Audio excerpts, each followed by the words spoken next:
एक तरफ तो पहलगाम, पूरे श्रीनगर में, जम्मू कश्मीर में कुछ दहशतगर्द दहशत पैदा करना चाहते हैं। मेरे साथ यहाँ पर सईद खान भाई हैं, हमारी बहन रजिया बहन है, फातिमा बहन है। ये देखो यहाँ कपाल भाती, अनुलोम विलोम और शीर्षासन करने में लगे, और इस संकल्प के साथ कि हमारे मजहब अलग हो सकते, हमारे पूर्वज अलग नहीं हो सकते, हमारी संस्कृति, हमारी सभ्यता एक है, मूल संस्कृति, मूल प्रकृति, हमारा डीएनए एक है, हमारे मूल पूर्वज एक, और उन पूर्वजों का ज्ञान है ये योग। और कितना बढ़िया शीर्षासन कर रहे हैं इन्होंने। अपना हेपेटाइटिस ठीक किया है, अपना हेपेटाइटिस ठीक किया है। हमारी रजिया बेगम ने जो है अपना अस्थमा ठीक किया, और ये हमारी बेटी तो योग से ही धरती पर अवतरित हुई है, फातिमा। तो ये शीर्षासन, और ये तो शीर्षासन के साथ साथ सईद भाई और क्या क्या करते हो तुम? और इस शीर्षासन में पद्मासन लगाते हैं। लो क्या बात है, ये तो बड़ा अजब गजब संयोग है? जोरदार अभिनंदन है भाई। ओहो, अब नीचे उतर आओ साहब, अब मयूरासन करना। अब तो आराम से है? सईद खान भाई को अभी मुंह मां ढक गया था, पहचान ही नहीं पा रहे थे।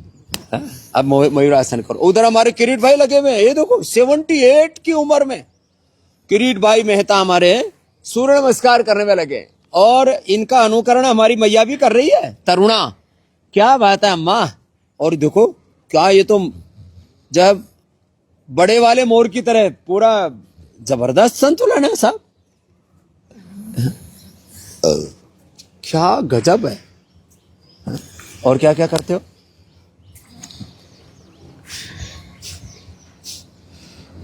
मंडूक आसन, योग मुद्रासन, पद्मासन, हाँ? क्या बात है, नौकासन। अब तो नैया पार लग गई सईद भाई जी। जब से करने लगा बीमारी खत्म। बैठो, बीमारी खत्म। बटरफ्लाई करो। क्या क्या बीमारी खत्म कर ली?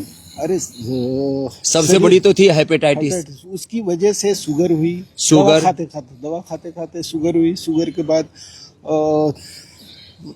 अब बीमारियों का पेट की बीमारी, जी जी जी, दिल दिमाग भी ठिकाने नहीं रहता होगा। ये ऐसे पार्किंसन जैसा होने लगा था। मैया बता रही है हमारी रजिया जी। दवाई वही खिलाती थी ना। और अब दवाई की कोई, अब कोई जरूरत नहीं। अब कोई जरूरत नहीं दवा। परिवार में कोई दवाई नहीं आती। ये भी दवाई नहीं खाती। इसको कितना साल पुराना नजला था रजिया बहन को? ये तो बचपन से था। अब देखो, एक तो प्यार मोहब्बत कितना है, दोनों में प्रीति है, अपना काम अच्छे से कर रहे। काम भी तो तुम बता रहे थे बढ़ गया, अब बहुत बढ़ गया सर। पहले हमारे पास 2-3 कंप्यूटराइज एम्ब्रॉयडरी मशीन थी, अभी 40 से ऊपर है। क्या बात है, 40 से ज्यादा मशीनें हैं, और उससे अपना कारोबार अच्छे से कर रहे हैं। माने एक तरह से आपस में प्यार है, कारोबार अच्छा है, बेटी संस्कारी है।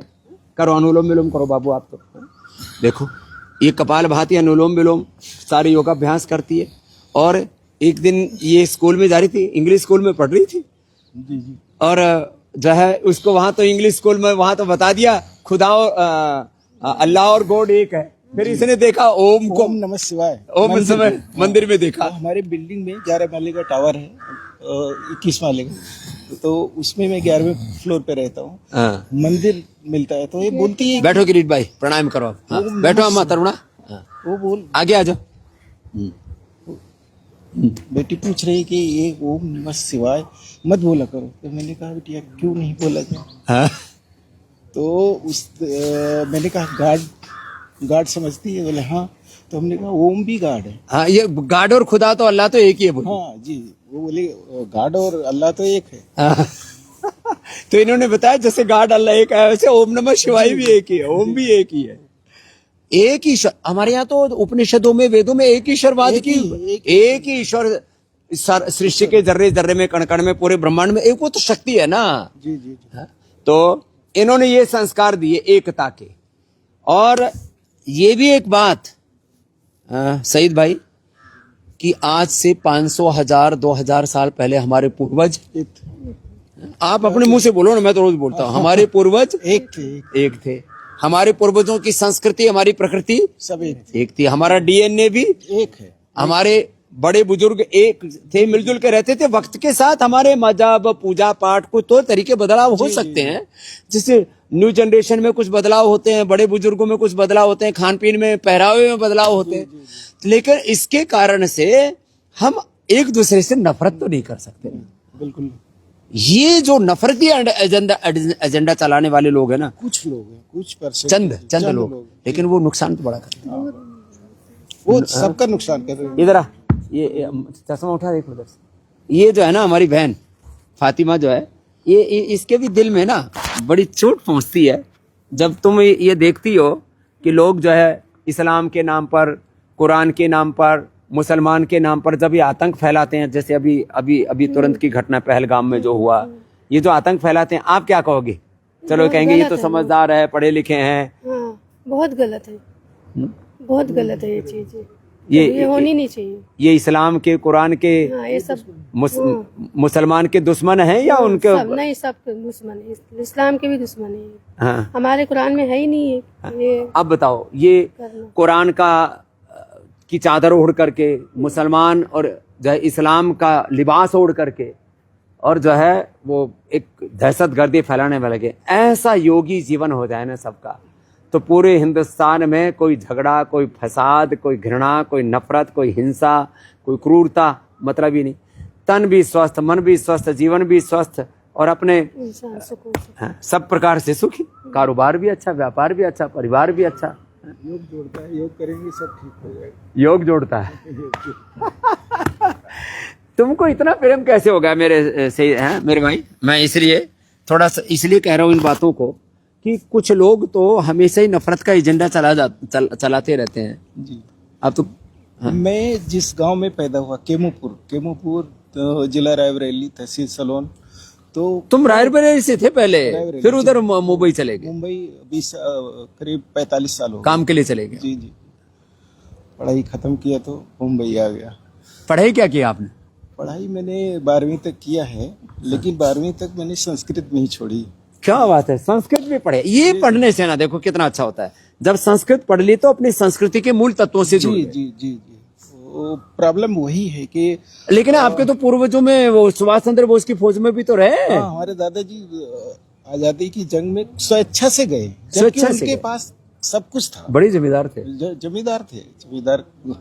जमींदार जमीन किसान कल भी परेशान था, आज भी परेशान है, जमींदार भी परेशान है। लेकिन दादाजी गए आजादी में। स्वेच्छा से आजादी में। जी, जंग।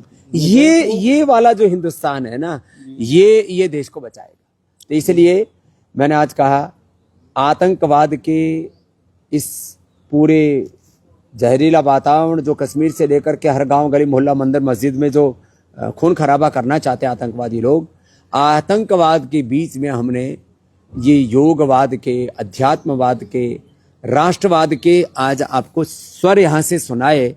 और ये तो जो है बहुत ही विवेकी हमारे मुसलमान, मैं कहता हूँ विवेकी, समझदार मुसलमान चाहिए, समझदार इंसान चाहिए। और वो समझदारी, वो जिम्मेदारी योग से, अध्यात्म से, ध्यान से आती है, और उसी समझदारी, जिम्मेदारी को इन्होंने अपने अगली पीढ़ी को दे दिया। ये हमारी सबसे छोटी योगिनी बेटी है फातिमा। बेटा, तेरे को क्या संस्कार दिया है माता पिता ने, बता, आज सबको बता। रजिया बेगम ने, सईद खान ने तुझे क्या संस्कार दिया? बचपन से सिखाया गया कि गॉड, अल्लाह, भगवान सब एक ही है। हाँ। खाली यहाँ पे दुनिया में सबने नाम अलग अलग कर दिए, बाकी नाम अलग अलग कर दिए, तत्व एक है। तत्व एक है। और जो है ये बिटिया योग करती है जी, सुबह 5 बजे से डेली पापा बचपन से उठाते हैं। बचपन से उठाते हैं, सूर्य नमस्कार भी कराते हैं। हाँ जी। कुछ लोग तो बहकाते हैं, सूर्य नमस्कार कर दो कि मधुब बदल जाएगा। तेरा मजहब तो बदला नहीं। कुछ नहीं होता है। हाँ, और कितनी प्यारी गुड़िया है ना, जैसे कहते हैं ना, अंग्रेजी में एक शब्द होता है क्यूट सी, है ना? और इसमें इतनी सौम्यता है, इतनी दिव्यता है, जिसको हमारे यहाँ श्रीमद् भगवत गीता में दैवी संपदा या सात्विकता कहते हैं। ऐसे प्यारे बच्चे हैं आपके। तो ये जो आपको अपने माता पिता से कल्चर मिला है, ये संस्कार मिले हैं, ये जो संस्कृति मिली है, ये जो सद्भावना मिली है, और जीवन में अपना कर्म ही अपना धर्म है। बेटा देखो, आपके पिता ने कर्म किए, पहले 1-2 मशीन थे, आज 40 मशीन हो गई, कल को 100 भी हो जाएंगी। और कल को अब तुम तो और ज्यादा पढ़ लिख लियो, हाँ, और तुम्हारे सामने ज्यादा बड़ी अपॉर्चुनिटी है।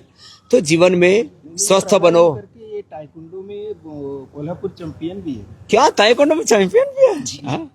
हाँ, देखने में सौम्य प्रकृति की है, अंदर से मजबूत है हमारी बेटी। तो स्वस्थ बनो, समृद्ध बनो, स्वस्थ बनो, फिजिकली, मेंटली, इमोशनली स्वस्थ बनो, समृद्ध बनो और संगठित रहो। तब भारत की एकता, अखंडता और संप्रभुता को कोई आंच न आएगी। और फिर इन आतंकवादियों को सबक सिखाएंगे। हर एक व्यक्ति को ऐसी भूमिका निभानी है कि मैं ही आर्मी मैन हूं, मैं सेना का योद्धा हूं, मैं बीएसएफ का, मैं सीआरपीएफ का, मैं हमारी पैरामिलिट्री का, मैं अपने पुलिस का, मैं अपने देश का प्रहरी हूं, मैं योगी भी हूं, मैं योद्धा भी हूं। और कहीं पर भी आपको लगता है कि यहां से कुछ अनहोनी हो सकती है, कुछ लोगों पर शक है आपको कि ये कुछ गलत हरकतें करते दिख रहे हैं, इनके मनसूबे कुछ ठीक नहीं दिख रहे, तो तुरंत उसको देश की जो सुरक्षा एजेंसी उनके साथ में साझा करो। क्योंकि बहुत से लोग ऐसे दुम दबा करके छुपे बैठे, लुके बैठे हैं, कहीं ना कहीं वो ऐसे मनसूबे पाले बैठे हैं, और कहीं ना कहीं इधर उधर लुक छुप करके जो बैठे वो कहीं से कोई सिर ना उठा सके, कहीं पर कोई दहशतगर्द दहशत ना फैला सके। ये मात्र बात कोई मुंबई की, दिल्ली की नहीं है, पूरे देश में ऐसे लोग छुपे बैठे हैं। और वो जो है अलग अलग जो राष्ट्रीय एकता के जो हमारे प्रतीक हैं उन पर हमला, आक्रमण करके और देश की एकता, संप्रभुता, अखंडता को तो छिन्न भिन्न करना चाहते हैं। उन सबको हमें मिलजुल करके जवाब देना होगा। और हम एक हैं, हमारा राष्ट्र धर्म एक है, हमारा राष्ट्र ध्वज एक है, हमारा संविधान एक है। एक अखंड राष्ट्र के नाते हम सबको मिलजुल करके रहना है। आज का यही संदेश है। और जिन्होंने अपने अपनों को गवाया, जिन्होंने जाने गवाई हैं, उन दिवंगत आत्माओं के लिए प्रभु के चरणों में हम प्रार्थना करते हैं।